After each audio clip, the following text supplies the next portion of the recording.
कुछ टाइम बाद मैंने उसको समझाया और मैंने बोला मैं नहीं कर पाऊँगा हेल्प।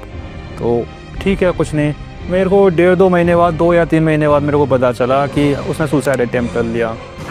तो वहाँ जब मैं गया तो वहाँ पे 3 आत्माएं, 2 लेडी की और 1 बच्ची की, तो वो काफ़ी समय से वहाँ पे रह रही थी। तो वो कहीं ना कहीं उनका अपना खुद का घर बना चुकी हैं। अब उनको वहाँ से ना वो कोई और आ रहा है वहाँ पर, तो वो उनको जच नहीं रहा है कि मेरे घर में कोई और क्यों आ रहा है। कहीं ना कहीं मेरे को कुछ और भी करना चाहिए और ताकि मैं इनकी हेल्प कर पाऊँ। तो मैं कहीं ना कहीं हिप्नोथेरेपी में गया, जहाँ उनके माइंड के साथ अगर मैं उनको कुछ पीस या हीलिंग कर सकूँ कोर्स कर रहा हूँ। तो वहाँ पे मेरा पूरा ब्लर हो गया, मेरे को सामने कुछ नहीं हुआ और मेरा माइंड बिल्कुल काम करना बंद हो गया। मैंने ब्रेक लगाया।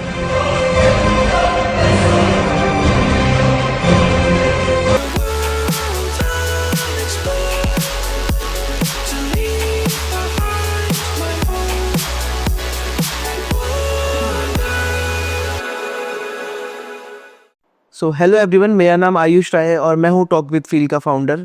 आज मैं आपको जिनसे मिलवाने वाला हूँ हम उनसे बहुत सारे क्वेश्चंस पूछेंगे और वो एक विजनरी रिसर्चर है और बहुत सारे एस्पेक्ट में काम कर रहे हैं, लोगों की हेल्प करना चाहते हैं और टूली बेस पे वो काफ़ी सारी चीज़ों को मतलब मद्देनज़र रखते हुए साइकोलॉजी हो, एस्ट्रोलॉजी हो, न्यूमरोलॉजी हो, काफ़ी रेमेडीज़ मतलब काम कर रहे हैं और हर तरीके की मतलब रिसर्च कर कर एक्चुअली एक सॉल्यूशन देना वो उनका काम बन चुका है। पिछले 6 सालों से लगातार वो इस चीज़ पे मतलब आगे बढ़ रहे हैं और सबसे बड़ी बात यह है कि ये 3rd जनरेशन है वो, और कितना अच्छा एक्सपीरियंस होगा वो आपको मैं मिलकर ही बता पाऊँगा। तो आपको अगर लगता है ये जो पॉडकास्ट होने वाला है इसे हमें सुनना चाहिए और हमारे काफ़ी सारे ऐसे क्वेश्चंस होंगे जो हमारे सॉल्यूशन मिल जाएंगे, तो मैं चाहता हूँ एटलीस्ट आप इस पॉडकास्ट को 15 से 20 मिनट तक ज़रूर सुने, क्योंकि 20 मिनट तक मुझे इतना पता है कि ये पॉडकास्ट सुनने के बाद आपको ना काफ़ी क्लैरिटी हो जाएंगी बहुत सारी चीज़ों को लेकर जो मार्केट में आजकल चल रही हैं। तो मिलते हैं उनसे। तो नमस्कार, राधे कैसे हैं आप? राधे राधे। मैं अच्छा हूँ, आप कैसे? बहुत अच्छा हूँ। सबसे पहले तो मैं आपसे पूछूंगा कि जैसे आपने बताया, मुझे काफ़ी रिसर्च करा था मैं आपके बारे में। आज हम बहुत ही अच्छे सवाल पूछने वाले हैं आपसे, तो क्या आप रेडी हो उस चीज़? जी बिल्कुल। ठीक है। तो सर, मैंने आपकी प्रोफाइल पे पढ़ा कि सर्टिफाइड एस्ट्रोलॉजर, जी मतलब जो ये मैं बहुत कम लोगों की प्रोफाइल में पढ़ता हूँ। आजकल सभी लोग ज्ञान दे रहे हैं, एस्ट्रोलॉजी ये है, ये ऐसे कर लो, वो कर लो। मेरा पूछने का मतलब ये था, सर्टिफाइड एस्ट्रोलॉजर कैसे बन सकते हैं आजकल जो एस्ट्रोलॉजर बनना चाहते सर, सर्टिफाइड एस्ट्रोलॉजर एक्चुअली मैं बताऊँ आपको, आज की डेट में जो चल रहा है, सर्टिफाइड कुछ नहीं होता, सर्टिफिकेशन कुछ नहीं होता। सच बताऊं तो सर्टिफिकेशन आप 499, 599 में सर्टिफिकेट खरीद लीजिए। हैं? अच्छा। सर्टिफिकेशन आप अपनी ईमानदारी से रखते हैं और आपको ये सर्टिफिकेशन ना पब्लिक देती है। रियल सर्टिफिकेशन वही है जब तक आपको 10 लोग, 50 लोग और 1000 लोग या जो भी एक काउंटिंग नंबर है वो आपको आपकी रेमेडी से, आपके सोल्यूशन से उनको फ़ायदा नहीं हो रहा है। मेन चीज़ सर्टिफिकेशन वो होता है। अगर बात रही सर्टिफिकेशन की, आप चाहें तो किसी भी एकेडमी से सीख सकते हैं। 6 महीने का कोर्स करके आज की डेट में सब लोग अपने आप को एस्ट्रोलॉजर मान रहे हैं। 3 महीने का, 6 महीने का, बहुत से लोग अब तो 3 महीने 6 महीने का भी नहीं चल रहा है, ऑनलाइन चल रहा है सर। ऑनलाइन 6 दिन का, 3 दिन का कोर्स, 3 दिन में एस्ट्रोलॉजी। सर 3 साल में नहीं बन पाते हम, सच बताएं तो। सही बात है। तो ऐसी क्या बहुत मेजर चीज़ है जो एस्ट्रोलॉजी में होनी ज़रूरी है? समय या फिर मतलब एक क्या चीज़? एस्ट्रोलॉजी में होना क्या जरूरी है? एस्ट्रोलॉजी में मैं बताऊँ आपको, एक तो प्लैनेट्स में ना रीड, जो आपके मैंने लिखा हुआ कुछ ऐप्स चल रहे हैं, उसमें फ्री चैट होता है। फ्री चैट 1 मिनट में आप फ्री चैट जाइए और वहाँ पर आंसर मिल जाता है आपको। तो मैं उसके बारे में आपको कुछ बताऊँ कि आप गए वहाँ पर फ्री चैट में और वहाँ पे आपने क्वेश्चन पूछा। मैं दावा कर सकता हूँ कि ऐसा कोई एस्ट्रोलॉजर नहीं है जो आपको 1 मिनट में आंसर दे दे। एक बात बताइए, आपने क्वेश्चन पूछा कुछ, आपकी डेट ऑफ बर्थ, सारी चीज़ें वहाँ गई और वो तो वहाँ क्या है, मैं भी वहाँ पे मैं प्लेटफॉर्म का नाम नहीं ले सकता, तो वहाँ पे मैं भी सर्टिफाइड हूँ। तो मैंने वहाँ पे 2 दिन पहले लाइव आया, वहाँ देखा, तो वहाँ पे लोग आए, वहाँ पे मेरे को 1 मिनट में आंसर करना होता था, वो पॉसिबल नहीं था वो। तो वहाँ पे उनके सपोर्ट टीम से मैंने बात करी, तो उनका कहना यही था कि बस उनको हुक कीजिए आप। पहला क्वेश्चन का आंसर आपको ऐसा दे देना है कि वो आपको कॉल करे, मैसेज करे, क्योंकि वो प्लेटफॉर्म का पैसा बनता था ना उससे। तो उनको ऐसे कि आपने पूछा शादी मेरी कब होगी, आपको वहाँ आंसर क्या करे, शादी तो हो जाएगी लेकिन प्रॉब्लम, बस अब वो प्रॉब्लम सॉल्व करने के लिए नहीं आप दोबारा कॉल करेंगे। तो वो सारी चीज़ें चल रही है। कहने का मतलब ये एक डीप स्टडी, और डीप स्टडी में भी उसमें टाइमिंग से लेके आपके स्पेसिफिक, कहीं ना कहीं ना स्पेसिफिक स्टडी होनी चाहिए। अब देख लिया कि राहु का असर सब पे होता है, लेकिन सब इंसानों पे अलग अलग होगा, सही बात है। तो वो सारी चीजें देखनी हुई जरूरी है। तो आजकल एक और चीज, हम भी पॉडकास्ट कर रहे हैं, काफी ज्यादा लोगों से मिल रहे हैं, अलग अलग लोग आ रहे हैं, तो आजकल एस्ट्रोलॉजी की एकदम से एक मार आई हुई है, एकदम से ना इतने लोग एस्ट्रोलॉजी में बढ़ रहे हैं, क्योंकि मैंने इतने ज्यादा कभी नहीं देखे थे, बिल्कुल बिल्कुल। है ना। तो ऐसा क्यों हो रहा है अचानक से, एस्ट्रोलॉजी, न्यूमरोलॉजी और ये सब रेमेडीज, ये कैसे एकदम से इतना आगे? इसका क्रेज अब कहीं ना कहीं देखा होगा आपने, जो इन्फ्लुएंसर ज़्यादा आ गए हैं मार्केट में, और जो जैसे कि अभी इंटरनेट और ये सारी चीज़ें बढ़ी हैं। इंसान की प्रॉब्लम तो पहले भी चल रही थी, लाइफ में प्रॉब्लम्स पहले भी थी, अब खुल के आने लगी हैं, और प्लेटफॉर्म्स काफ़ी ज़्यादा मिल गए हैं आपको। सोशल मीडिया पे प्लेटफॉर्म्स ज़्यादा हैं, और वैसे भी आपको काफ़ी एस्ट्रोलॉजर्स मिल जाएंगे, टैरो कार्ड रीडर्स सबसे ज़्यादा मिलेंगे आपको, क्योंकि टैरो कार्ड रीडर्स में मैं आपको बताना चाहूँगा ना, वो लॉजिकल तो है ही नहीं है। अब इसके ऊपर मैं, अगर आप सुने तो मैं एक बात बोलूँगा आपको, कि आपने एक क्वेश्चन पूछा किसी से, एस्ट्रोलॉजर से पूछा, एक न्यूमरोलॉजिस्ट से पूछा, एक टैरो रीडर से पूछा, क्वेश्चन आपका एक ही है। अब एस्ट्रोलॉजर आपको जवाब देगा आपकी डेट ऑफ बर्थ, आपकी time of birth, place of birth, ये सारी चीज़ों को देख के, तो वहीं कहीं ना कहीं वो लॉजिकल है, वहाँ पे गणना है, और वहाँ पे आपके प्लैनेट्स दिखाए जाएंगे, ग्रह दिखाए जाएंगे, उनको रीड करेगा वो अच्छे से, उसके बिहाफ पे आपको आंसर दे देगा। न्यूमरोलॉजिस्ट आपके नंबर्स वगैरह को रीड करके आपको जवाब दे देगा। और आप टैरो रीडर्स के पास गए, टैरो रीडर पे आपने क्वेश्चन पूछा, उसने 3 पत्ते निकाले अपने और उसने आंसर दे दिया उसके बिहाफ पर। अब मैं वही बोलूँगा कि जैसे पहले होता था तोता खींचता था, तो अब वो इंसान खींच रहा, बस इतना ही अंतर है। और टैरो रीडिंग अच्छी होती है, मैं मना नहीं कर रहा हूँ, टैरो रीडर अच्छे होते हैं, बट ना टैरो रीडिंग करने के लिए एक डिवाइन एनर्जी होनी चाहिए अंदर।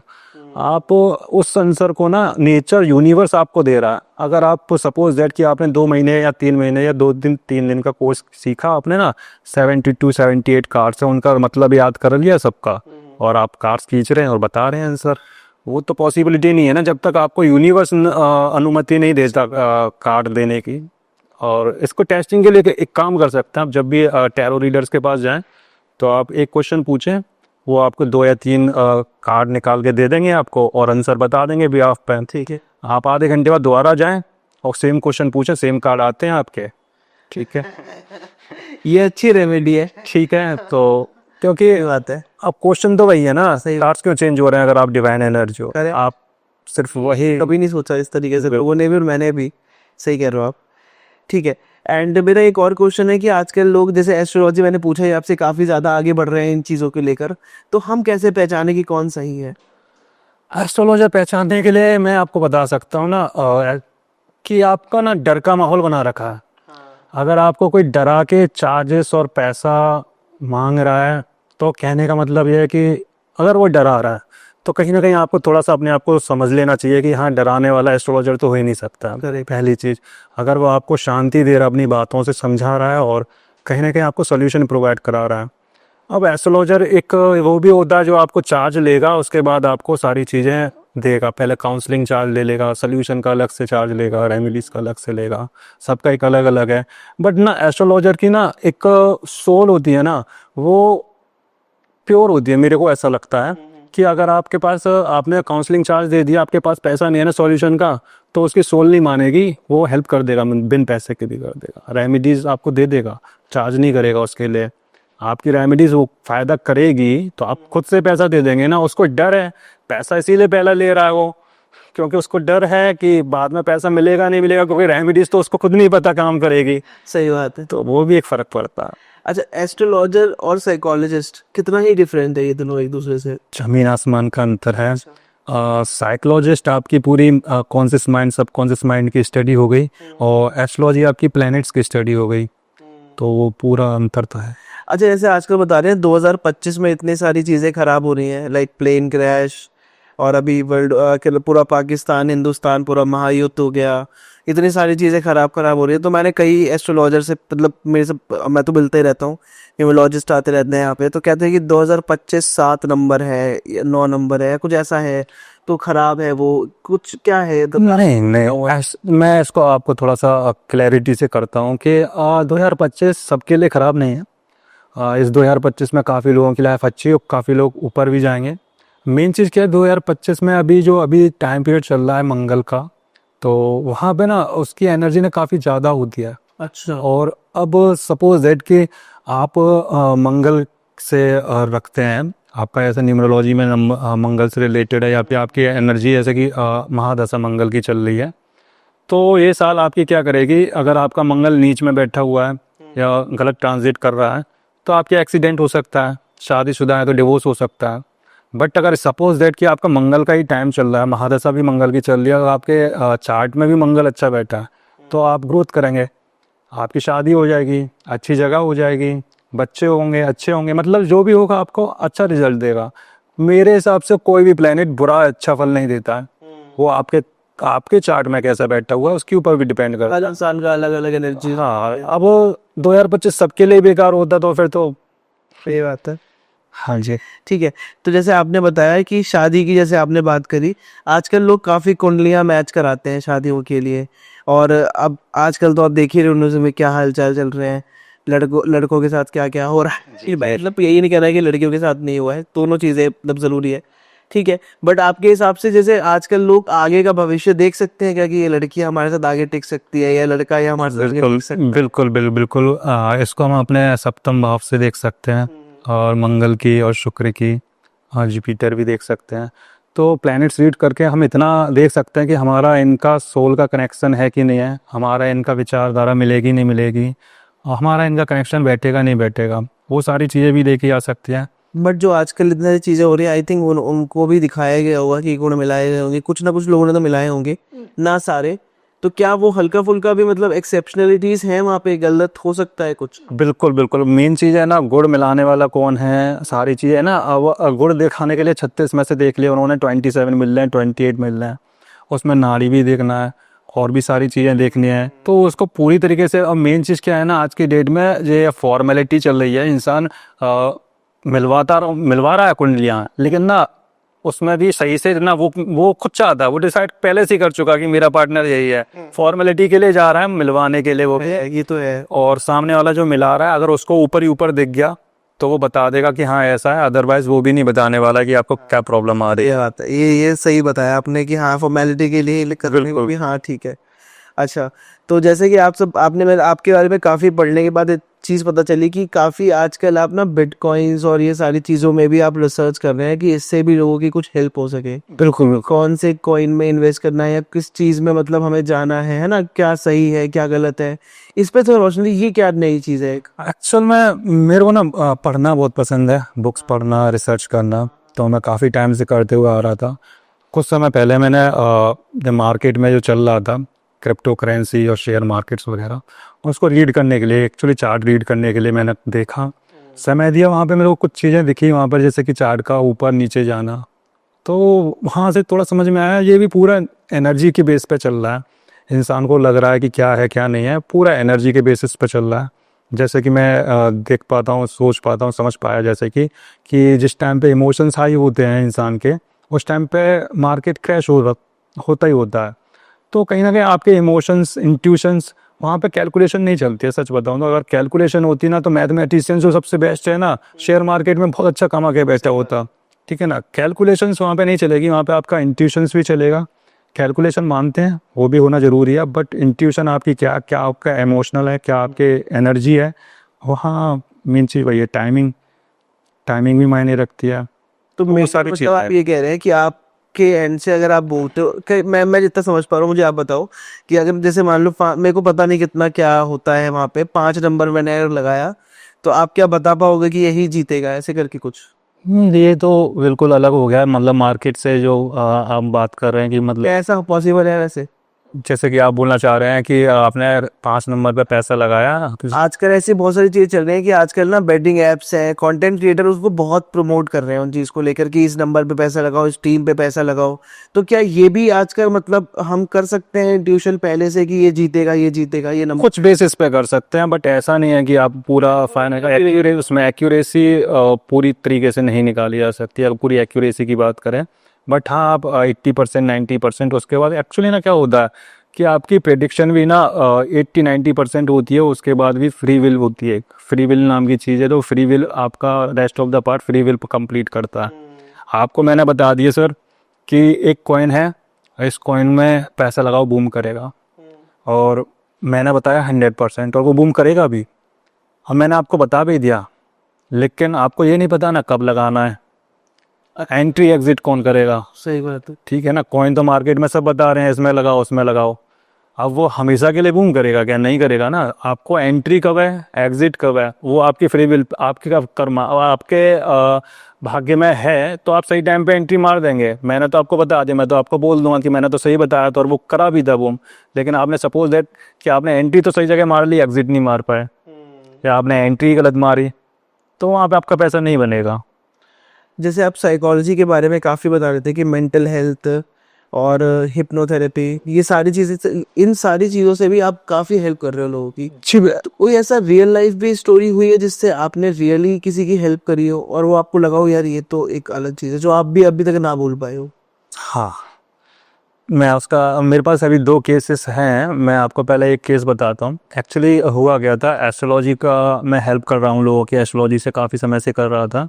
बट कुछ केसेस मेरे पास ऐसे आने लगे कि जहाँ मैं ना उनकी हेल्प एस्ट्रोलॉजी और न्यूमरोलॉजी से नहीं कर पा रहा। अच्छा। वो ट्रॉमा में हैं, डिप्रेशंस में हैं, और उनकी लाइफ में कुछ उनकी जो साइकिल है ना वो डिसबैलेंस हो चुकी है। अब उनके प्लैनेट्स ठीक करने के लिए ना वो तो ठीक हो, सपोज दैट कोई इंसान डिप्रेशन ट्रॉमा में है, वो सुसाइड अटेम्प्ट करने की सोच रहा है, आप बोल रहे हो कि रेमेडीज कर ले।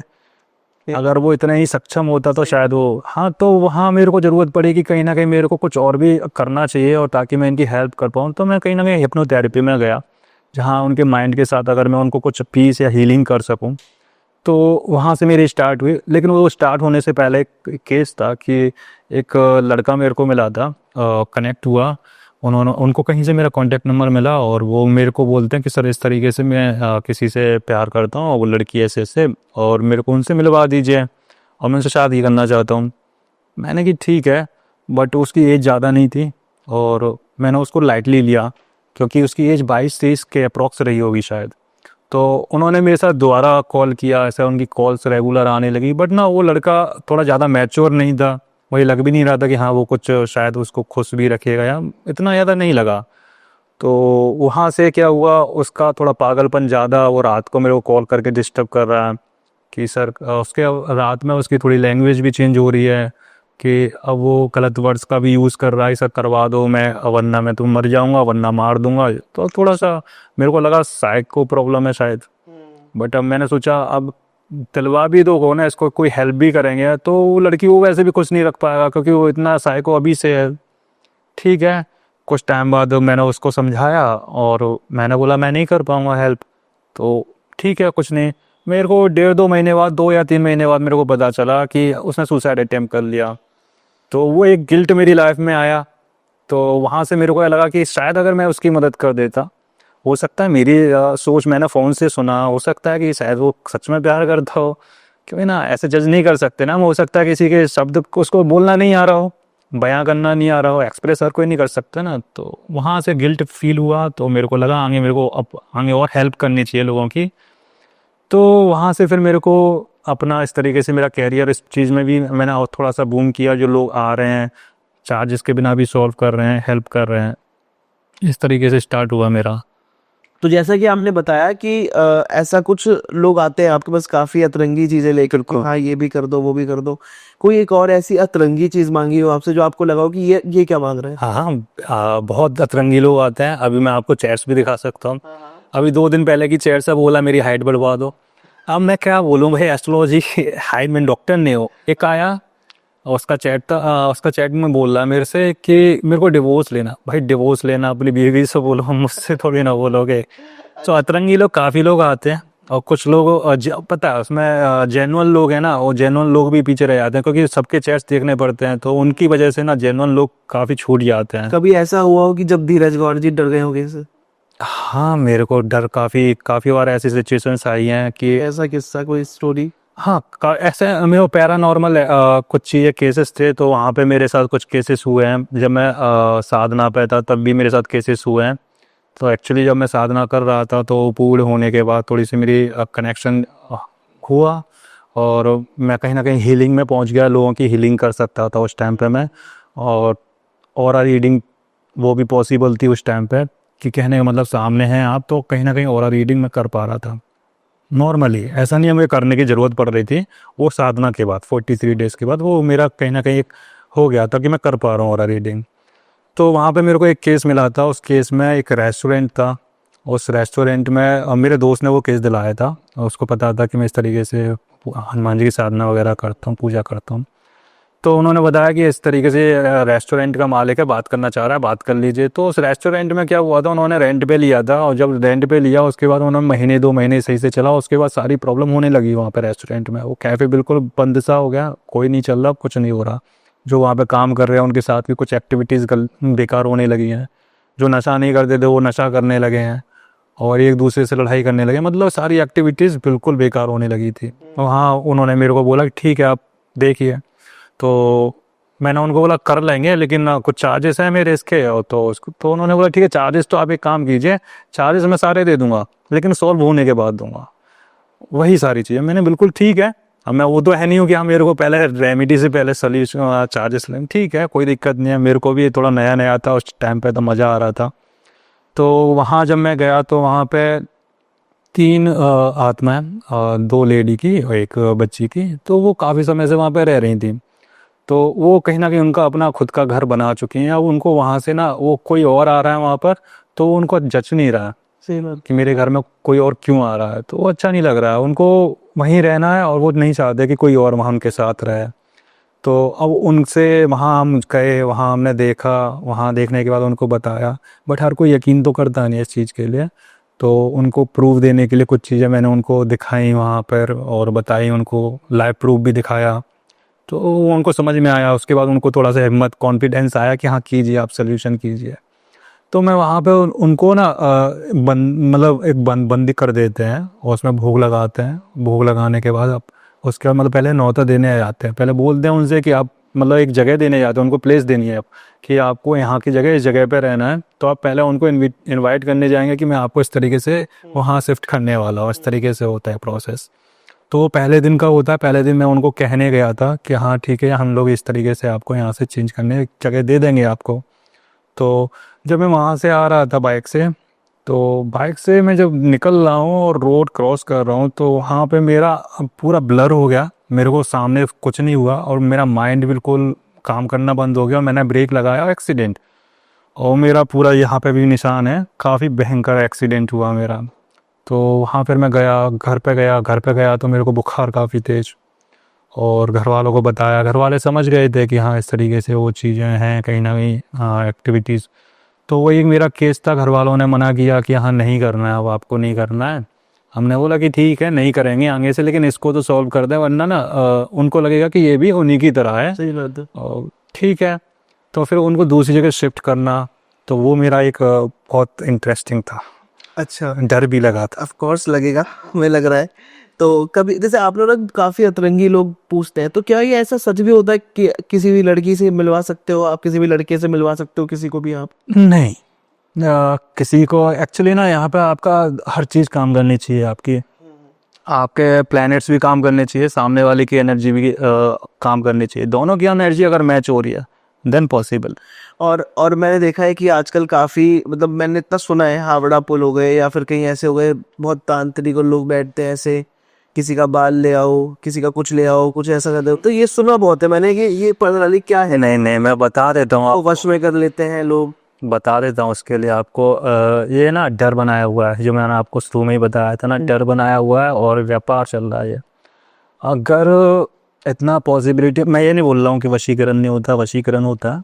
उसके लिए तांत्रिक जो आप मार्केट में ढूंढ रहे हो या मार्केट में जो अवेलेबल है वो कर ही नहीं सकते हैं मार्केट में। जो वशीकरण और इस टाइप की क्रिया करते हैं ना, वो मार्केट में तो मिलेंगे ही नहीं आपको, ढूंढने से भी नहीं मिलेंगे आपको। जो आपको बोल रहे हैं ना, फ़ोटो दे दीजिए वशीकरण कर देंगे, ये दे दीजिए वशीकरण कर देंगे, उनसे सिर्फ एक ही सवाल है मेरा कि अगर ऐसा पॉसिबल है, इतने सेलिब्रिटीज़ हैं, सही इंटरनेट पर फ़ोटो अवेलेबल हैं, आप एक काम कीजिए, अपने मुखिया, अपने सरपंच और उनको वशीकरण कीजिए, रोड बनवाइए, पहले सारे अच्छे काम करवाइए ना उनसे वशीकरण कर करके। सही बात। तो वो पॉसिबिलिटी नहीं है जब से इसके लिए पूरी एनर्जी काम करती है आपके अंदर। पहली बात, आपके अंदर कहीं ना कहीं को आपने एक सिद्धि साधना करके इतने लेवल तक आए हैं, और जो इतने लेवल तक पहुंच जाते हैं ना, वो हर किसी को वशीकरण करते भी नहीं है। क्योंकि उनके अंदर इतना आत्मज्ञान होता है। और जो इंसान बोल रहा है ना मैं किसी को भी वशीकरण कर दूंगा, उसका आत्मज्ञान इतने लेवल पे नहीं उठा हुआ है और वो कर भी नहीं रहा है। वो कर भी नहीं रहा है, वो सिर्फ आपसे पैसा लेगा और वो रिपीटेड करता रहेगा, अभी ये कमी है वो कमी है। वशीकरण फोटो वगैरह वशीकरण के लिए नहीं। और सही तांत्रिक की क्या पहचान है, मतलब कहाँ मिलेंगे? जैसे आप बताया मार्केट में नहीं मिलेंगे। सही तांत्रिक कहीं ना कहीं वो गुप्त रहते हैं और उनके लिए कोई ऐसा मेन चीज़ जगह नहीं बनाई गई है। वो कहीं जंगलों में भी हो सकते हैं, कहीं गुफा में भी हो सकते हैं, कहीं भी साधना कर रहे हो सकते हैं, शमशान में भी हो सकते हैं। तो वो कहीं भी क्रिया कर रहे उनको पहचान नहीं कर सकते आप। सही तांत्रिक और गलत तांत्रिक की पहचान नहीं कर सकते जब तक आप उनसे ना मिले, और मिलने के बाद भी नहीं कर सकते, सच बताऊँ तो। बस मेरे हिसाब से तो ये बोलूँगा कि सही तांत्रिक होगा तो वो आपको इस तरीके की क्रिया करेगा ही नहीं आपके लिए, वो मना कर देगा। सही बात है। तो सर जैसे कि आजकल भरोसा किसी पे होना मुश्किल हो गया है, तो क्या एस्ट्रोलॉजी से हम उनको भी देख सकते हैं कि कोई पार्टनर अगर हमें चीट कर रहा है, तो क्या हम देख सकते हैं कि इसने चीट? बिल्कुल बिल्कुल, उसमें अब सप्तम भाव से, राहु से, मंगल से, शुक्र से इतना पता लगा सकते हैं कि वो आपको ब्रेकअप होगा या फिर आगे कि लॉयल चलेगा कि नहीं। हाँ, वो सारी चीज़ें देखी जा सकती हैं। अब बस ये है कि विजन अच्छा होना चाहिए, देखने वाला सही इंसान है, वो आपको देख के बता देगा। ठीक है। तो जैसे कि आप बताया कि रेमेडी और एस्ट्रोलॉजी से क्या करोड़पति भी बना जा सकता है? प्लैनेट्स को सपोर्ट में ले सकते हैं। और मेन चीज़ मैं आपको बता देता हूँ, जैसे कि एग्जाम्पल देके समझाता हूँ आपको। जो हमारा चार्ट होता है, 12 घर होते हैं। अब इंसान बोलता है कि सारी किस्मत है, कर्म है, इसके चक्करों में फंसा हुआ। अभी भी इंसान को ना कन्फ्यूज़न एक ही है कि किस्मत है या कर्म है। बहुत से लोग किस्मत सब कुछ मानते हैं तो एस्ट्रोलॉजर्स को नहीं मानते हैं कि किस्मत में तो लिखा ही है, तो वे वो क्या करेंगे। सही बात है। बहुत से कर्म को मानते हैं, वो भी एस्ट्रोलॉजर को नहीं मानते हैं, क्योंकि कर्म से तो मैं कर ही लूँगा, तो वो क्या करेंगे। तो सबका अपना अपना अलग साइकोलॉजी है। बट मैं आपको इसके लिए बताऊं कि 12 घर होते हैं हमारे कुंडली में, जिसमें कि पहला घर होता है, चौथा घर होता है, 7वां घर होता है और 10वां घर होता है। ये हमारा 3 पार्ट में कुंडली डिवाइड की गई है। तो पहला, चौथा, 7वां और 10वां घर होता है, इस पे हमारा कोई भी कंट्रोल नहीं है। जैसे कि पहला कहाँ जन्म लेंगे आप, ठीक है, आप कैसे होंगे, किस जगह जन्म लेंगे, कंट्रोल नहीं है। आपकी माँ कौन होगी, कंट्रोल नहीं है। आपके पार्टनर कौन होंगे, कंट्रोल नहीं है आपका। आप कर्म क्या करेंगे, कंट्रोल नहीं है आपका।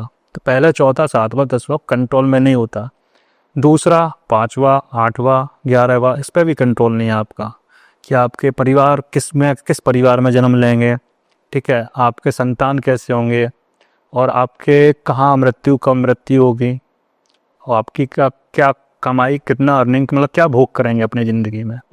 तो उस पर भी आपका कंट्रोल नहीं है। आपका कंट्रोल है 3, 6, 9 और 12 पे। 3, 6, 9, 12। तीसरा अगर आपका पराक्रम, क्या आप करेंगे, क्या पराक्रम करेंगे, क्या कंटेंट पढ़ रहे हैं, कैसे लोगों के बीच में रह रहे हैं, वो सारी चीज़ें आपके हाथ में हैं। उससे आपका 6वां घर एक्टिवेट होता है। 6वें घर से आपकी लाइफ में क्या चल रहा है, आप कहाँ से अर्निंग कर रहे हैं, वो सारी चीज़ें आपकी चलेंगी। 9वें घर में वहाँ से आपका भाग्य खुल जाता है। फिर जो आपने तीसरे पे किया, पराक्रम किया, 6ठे से उससे आपने अपने लाइफ में उसमें एक्सप्लोर किया लाइफ को, और फिर 9वां उसी का रिजल्ट दे रहा, भाग्य एक्टिवेट हो रहा। वहाँ से फिर आपका 12वां घर हो जाता है मोक्ष का। तो ये हमारी कुंडली में 3, 6, 9, 12 ये घर हैं जिसमें फ्री विल है। अच्छा। तो जैसे कि आप पूछ रहे थे क्वेश्चन कि कर्म के उसके पार्टनर को हम कर सकते हैं, नहीं कर सकते हैं, तो फ्री विल आपके पास इतनी है, आप चाहें तो इतने पार्ट से अपना कर सकते हैं, जो भी कर सकते हैं, इतना हाथ में है। जैसे कि आपने बताया कि ये सारी चीजें मिलती हैं, क्या कर्मा मिलता है वापस इसी जन्म में या अगले जन्म में? कर्मा तो बिल्कुल मिलता है। आप हर वक्त हर पल बीज बो रहे होते हैं। मैं अभी भी कुछ बीज बो रहा हूँ, आप भी अभी भी बीज बो रहे हैं, और हर पल हम एक बीज बो रहे हैं, और वो कहीं ना कहीं हमको काटना है, यही है। करेक्ट। जी, तो बिल्कुल इसमें तो कोई भी डाउट नहीं है। आपका मेरा मिलना और यहाँ तक कि हर चीज़ का होना, कहीं ना कहीं वो चल रहा है। सब बीज बो रहे हैं, ये कहीं ना कहीं चलता जाएगा, लाइफ में डॉट कनेक्ट हो जाएगा। पूर्ण जन्म के बारे में क्या कहना चाहेंगे आप, कुछ कह सकते हो उसके बारे में? हाँ, पूर्ण जन्म के बारे में जैसे कि आपको कोई स्पेसिफिक क्वेश्चन हो तो मेरे को और क्या अच्छा। बताइए कि पूर्ण जन्म में जैसे अगर मुझे जानना है कि मैं क्या था, या फिर मतलब आजकल जैसे कुछ ऐसे लोग हैं जो 2 चीजें होते हैं, एक तो अपने कर्मों के हिसाब से उनको जो लाइफ में अभी कर रहे हैं वो मिल रहा है कर्मा, जैसे आपने आपसे क्वेश्चन पूछा। सेकंड होता है कि जैसे जो बच्चा है, कोई जो पैदा होते के साथ में कोई हैंडीकैप्ड है, विकलांग है, तो क्या उसके ऊपर भी पूर्ण जन्म का मतलब फर्क पड़ता है? क्या चीज है सर? बिल्कुल बिल्कुल बिल्कुल, अच्छा क्वेश्चन पूछा आपने। इसमें अब मैं बता रहा हूँ आपका कि कर्म कैसे क्या क्या कर रहा है, कैसे काम कर रहा है। जो आप बोल रहे हैं पूर्व जन्म, वो तो बिल्कुल होता ही होता है, बट उसको आप बोल रहे हैं ना कि रीड कर पाना, तो रीड करने के लिए आप अगर एस्ट्रोलॉजी से एस्ट्रोलॉजर्स के पास जाएंगे तो वो एक अलग चीज़ तरीके से रीड करेंगे कि आपका शनि किस घर में था, आपने क्या भोग कर लिया क्या नहीं किया, बट वो बिल्कुल आपको एक्यूरेट के साथ नहीं बता पाएंगे कि आप ये थे और इस तरीके से आपका जीवन था। एक PLR चल रहा है, पास्ट लाइफ। हाँ। तो उसके लिए PLR में क्या होता है, आपके जाते हैं पास्ट लाइफ में और वहाँ से आपको देख के बताते हैं, तो वहाँ भी आपको कहीं ना कहीं एक लॉजिकल आंसर नहीं मिल पाएगा, वो आपको कनेक्ट करा सकते हैं। उसको मैंने एक्सपीरियंस तो नहीं किया हुआ है, लेकिन बस इतना बता सकता हूँ जैसे कि आपके कर्मा हैं वो आपको इस जन्म में, जैसे कि सपोज दैट आपने कोई साधना की, ठीक है, और ये ऋषि मुनि साधना करते हैं, साधना की, आपको 20 वर्ष 50 वर्ष हो गए और आपकी साधना करते करते मृत्यु हो गई, तो अब क्या उनकी साधना बेकार हो गई? नहीं हुई ना। उनको मालूम है इस चीज़ का अर्थ कि मेरा शरीर चेंज हो जाएगा, मैं इसके बाद जहाँ भी जन्म लूँगा ना वहाँ से वो फिर कंटिन्यू हो जाएगी। तो जिस तरीके से ये अच्छा कर्म कंटिन्यू हो रहा है, इसी तरीके से हमारे जो कर्म अभी हम कर रहे हैं ये भी कहीं ना कहीं आपको रिजल्ट देते रहेंगे। अब मेरा जैसे सपोज दैट मैंने किसी को हर्ट किया, आज की डेट में इंसान बोलता है कि मेरे कर्मों की सज़ा मेरे को मिले, जैसे कि सबको पता है कि कर्म है, जैसे कि कोई इंसान गलत रेप कर रहा है, चोरी कर रहा है, आज की डेट में सबको सजा पता है, उसके बावजूद भी वो कर रहा है। तो सर जैसा कि आप बताया कि आपके दादाजी भी ना काफी पैरानॉर्मल स्टोरी लेते थे, तो कोई ऐसा केस बताइए जो मतलब बहुत अजीब हो, खतरनाक हो। केसेस तो मैंने काफ़ी देखे एक्चुअली। मेरे वो सिर्फ पैरानॉर्मल एक्टिविटीज़ केसेस सॉल्व नहीं करते थे, वो डॉक्टर थे सरकारी, बट उनका अलग से पैसन और सारी चीज़ें थी जो उनको बहुत गिफ्टेड थी, तो वो उसको कंटिन्यू करे हुए थे। तो वहाँ पर उन केसेस तो बहुत देखे दिमाग में। अभी मेरे एक लड़की का केस है, तो उसके केस में वो लड़की थी और ज़्यादा एज नहीं थी उनकी, होगी 18 से ऊपर, और मेरे को इतना नहीं याद है एज के अकॉर्डिंग। तो उनकी लाइफ में क्या चल रहा था, उनको मतलब ब्लीडिंग हो रही थी और रेगुलर बेसिस पे हो रही थी, वो नहीं रुक रही थी। उन्होंने डॉक्टर को दिखाया, सारी चीज़ें दिखाई और नहीं कोई फ़ायदा हुआ, और उन्होंने और तरह तरह के डॉक्टर और ये झाड़े फूकने वाले वगैरह होते हैं, सब तरीके से दिखाया, वहाँ कोई सॉल्व नहीं हो रहा था। तो वहाँ पे किसी ने बताया होगा हमारे दादाजी के बारे में कि उनसे एक बार बात कीजिए, वो डॉक्टर भी हैं और नहीं हुआ तो वो वैसे भी सॉल्व कर देंगे। तो वो आई थी उनकी मम्मी बात करने, तो उन्होंने देखा, जाना, पता चला कि किसी टाइम पे ये शादी में गई हुई थी, और शादी में गई थी तो उस टाइम पे इनका कुछ सही नहीं था, तो उस टाइम पे उनके ऊपर किसी ने अटैक किया, वो कमर के ऊपर। तो वहाँ उसने अपना एक जगह बना ली थी और वो ब्लीडिंग नहीं रुक रही थी, तो डॉक्टर भी उसमें कुछ नहीं कर पा रहे थे, उसको हील नहीं कर पा रहे थे। क्यों नहीं हो पा रही थी वो, तो वहाँ पे डॉक्टर भी हार मान चुके थे, और अगर वो ब्लीडिंग अगर 2-3 दिन और ज़्यादा सारी चीज़ें चलती तो शायद वो लड़की नहीं भी रहती लाइफ में। तो उनको हील करने का एक जो उनका लाइफ में थी कि हाँ वो लड़की बिल्कुल मतलब शरीर में ब्लड नहीं रहा है और बिल्कुल देख नहीं पा रही है, ख़त्म सी हो गई है, तो वहाँ हील किया, वो भी एक मेरे लिए कहीं ना कहीं यादगार था। और इसके अलावा एक और था मेरे उसमें दिमाग में, मेरे में है एक लड़का था, तो वो हाँ जैसे कि हमारा घर था, उस घर में से 2 घर छोड़ के तीसरा घर था उसका।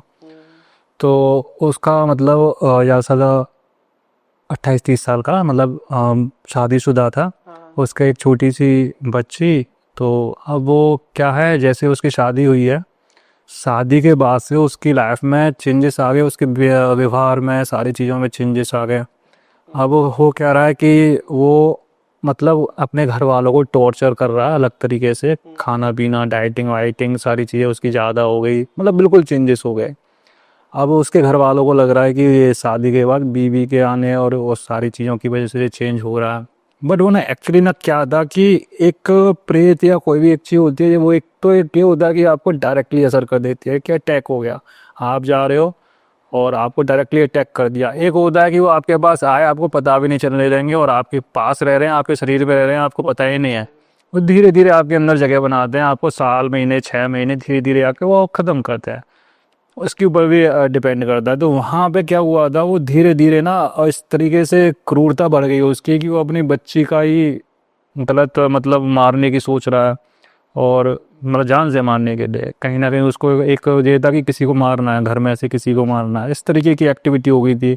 अब वो अपनी बच्ची को उठा के मतलब लेके जा रहा है, गलत तरीके से मार रहा है या जो भी है, इस तरीके से एक्टिविटी हो रही थी। तो लोगों को लग रहा था ये शायद इसका माइंड वो हो गया, ये हो गया। तो बाद में मालूम पड़ा उसका भी किस तरीके से केसेस था कि वो खुद के अंदर उसको कहीं ना कहीं पाल रहा था।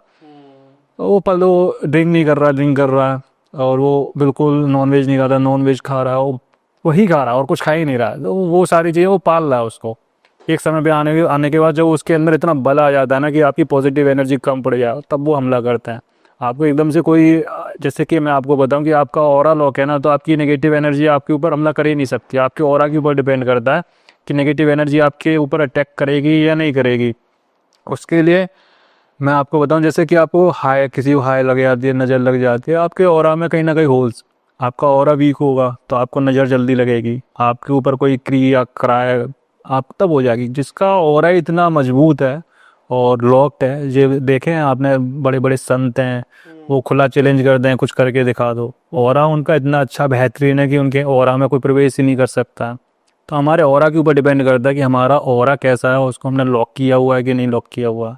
तो ऑरा लॉक करके भी जरूर रखना काफी ऐसे लोग मिल जाते हैं कि आपके साथ अगर ये नहीं हुआ तो ये कर देंगे, चाहिए। नहीं, पॉसिबिलिटी हुआ तो आपका 5 दिन में एक्सीडेंट हो जाएगा, पॉसिबिलिटी कुछ काम नहीं चल दिया तो ये नहीं हो जाएगा। तो ऐसे करके मेरे को काफी लोग मिलते हैं। मेरा सवाल जवाब एक ही होता है कि भगवान आपके तो मेरे भी हैं।